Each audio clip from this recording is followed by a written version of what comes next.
Hello বন্ধুরা, সবাই কেমন আছো? আমি তোমাদের শম্পা। তো বিকেলে বসেছিলাম ঘুম থেকে উঠে, তাই ভাবলাম চল একটু পেয়ারা খাই।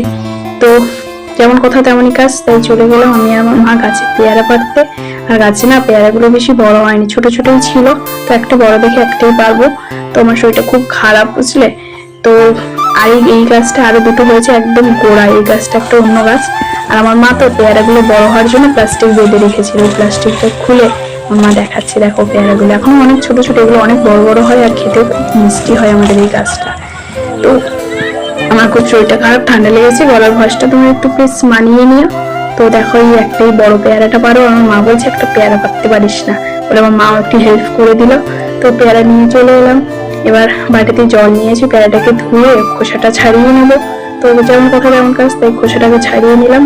আর আমার তো শরীরটা খারাপ, তাই কোনো মাখা করবো না পেয়ারাটা, জাস্ট একটু নুন দিয়ে খাবো। তাই হালকা করে নুন দিয়ে খেলাম। তো চলো, তোমরাও ভালো থেকো, সুস্থ থাকো। আজকের ব্লগটা এই পর্যন্ত। দেখা হবে নেক্সট ভিডিওতে। টাটা।